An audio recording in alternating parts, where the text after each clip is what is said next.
एक साल का इंतजार सर, एक साल के इंतजार के बाद आज निफ्टी ने अपने ऑल टाइम हाई को जो है ब्रेक किया दोबारा से। नया ऑल टाइम हाई यहाँ पर लगता हुआ दिखा, 26,299 के आसपास के लेवल्स अभी जो है देखने को मिल रहे हैं। कितना सस्टेनेबल है सर, और इस पॉइंट से क्या करना चाहिए?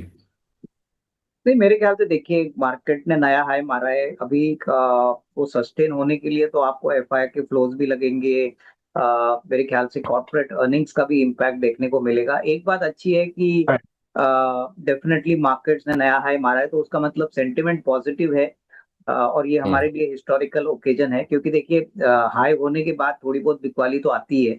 बट डेफिनेटली आई थिंक एक बात जो रीएश्योरिंग है कि Q2 के नंबर्स उम्मीद से काफी अच्छे थे, तो उस पॉइंट ऑफ व्यू से मुझे लगता है कि आपको डेफिनेटली पॉजिटिव रवैया रखना चाहिए। Q3 के बाद मेरे ख्याल से जब नंबर आएंगे प्लस जनवरी में जब प्री बजट की बातें होंगी, मेरे ख्याल से तभी शायद मार्केट्स में ज्यादा उछाल आपको देखने को मिलेगा।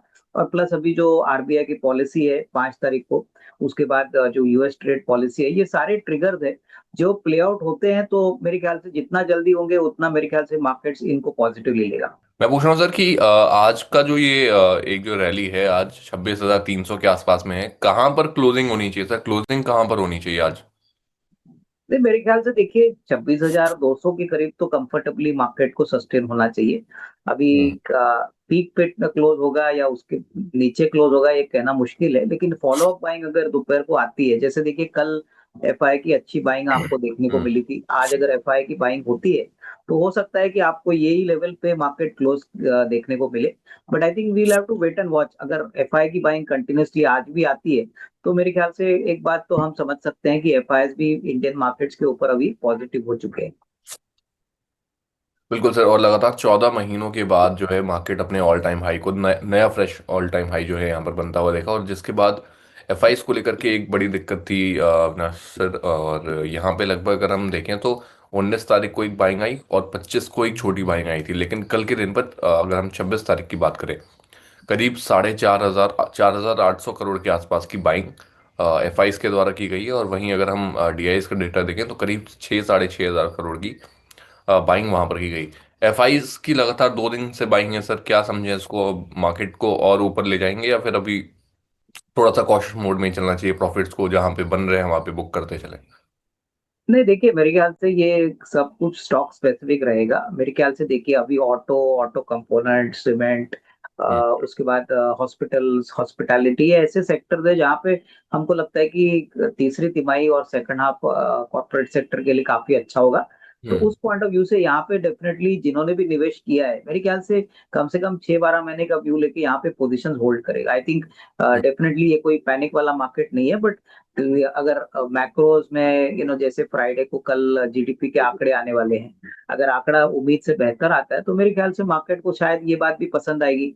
प्लस 5 दिसंबर को जो रेट कट का आई मीन आरबीआई गवर्नर की पॉलिसी है, वहां पे क्या कमेंट्री गवर्नर से आती है, हम्म। कैसा इंटरेस्ट कट आता है, क्योंकि अभी तो मार्केट ने ऑलरेडी 25 बेसिस पॉइंट कट तो ऑलरेडी डिस्काउंट किया है। तो I think these are all factors which the market will await before we see any meaningful correction. Hmm.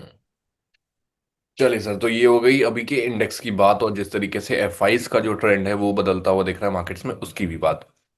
Sir आगे बढ़ते हैं, और भी कई सारे सेक्टोरल परफॉर्मेंसेस भी हैं जो आज के दिन पर देखने को मिल रहे हैं। अगर हम सबसे ज़्यादा स्ट्रेंथ जो है वो आज के दिन पर हमें निफ्टी बैंक के अंदर और निफ्टी आईटी में एक अच्छी स्ट्रेंथ देखने को मिल रही है। इसके अलावा बाकी तो फ्लैट ही काम कर रहे हैं, कामकाज जो है। सर बैंकिंग सेक्टर पर क्या है? 59,760 के लेवल ने 60,000 जो है वो क्रॉस हो जाएगा आज? देखिए मुझे लगता है कि इंडेक्स में कहना मुश्किल है कि कितना बढ़ेगा क्योंकि ऑलरेडी बैंक निफ्टी बहुत भागा है। But hmm. स्पेसिफिक स्टॉक्स की बात करें तो मुझे लगता है कि सरकारी बैंक्स में अभी भी पोटेंशियल अच्छा है, जैसे कैनरा बैंक है, एसबीआई है, बैंक ऑफ हम्म। बड़ौदा है, पीएनबी है। तो आई थिंक अगर आपका नजरिया एकदम शॉर्ट टर्म है तो देखिए आपको अपना स्टॉप लॉस रखना है। But hmm. स्पेसिफिकली अगर डायरेक्ट इक्विटी में अगर आप पैसा लगाते हो तो मेरे ख्याल से ये काफी अच्छे विकल्प है जो अगले 6-12 महीने में आपको अच्छा रिटर्न दे सकते हैं। ओके, तो पीएसयूज के साथ जाने की यहाँ पर सलाह होगी। और सर बैंकिंग सेक्टर तो ठीक है, और आईटी में क्या करना चाहिए? आईटी सेक्टर में भी आज के दिन पर भी अच्छी स्ट्रेंथ देखने को मिल रही है। और अगर देखें तो 10 के 10 जो उनके शेयर्स हैं वो सारे के सारे एडवांसेस में ही कामकाज करते हुए यहाँ पर नजर आ रहे हैं। अगर आईटी में जाना चाहे तो सर किसके साथ जाए? देखिए आईटी में तो मैंने जैसे आपको कहा था कि तीसरा तिमाही थोड़ा सा सॉफ्ट होता है, लेकिन बिल्कुल। Hopefully India US trade deal होता है तो बहुत हम्म, सारे ऐसे यूएस से ऑर्डर्स है जो पाइपलाइन में है। नजरिया हमारा पॉजिटिव है आईटी पे, स्पेसिफिकली लार्ज कैप में अगर इंफोसिस कहें, एचसीएल टेक्नोलॉजीज है, मिड कैप में कोफॉर्ज है, हम्म, उसके बाद परसिस्टेंट है, केपीआईटी, ये सारे जो विकल्प है, अगर आपका थोड़ा सा मीडियम टर्म नजरिया है तो डेफिनेटली इवन करंट लेवल्स पे थोड़ा आप निवेश कर सकते हो, बट टाइम हम्म। फ्रेम थोड़ा मीडियम टू लॉन्ग टर्म रखें। चलिए, तो मीडियम टू लॉन्ग टर्म के एक व्यू के साथ, एक टाइम होराइजन के साथ आप निफ्टी आईटी में भी यहाँ पर एंटर कर सकते हैं। जो करंट प्राइजेस हैं, करंट जो फ्रेश प्राइजेस हैं, वहाँ पर भी आप एंटर कर सकते हैं, और अच्छी स्ट्रेंथ हमें देखने को मिल रही है। पिछले इस हफ्ते की बात कर लें, अगर हम पिछले एक दो हफ्ते की बात करें, तो कहीं ना कहीं जो पॉजिटिव सेंटिमेंट्स हैं वो बनते हुए नजर आने लग गए हैं अब निफ्टी आईटी के अंदर।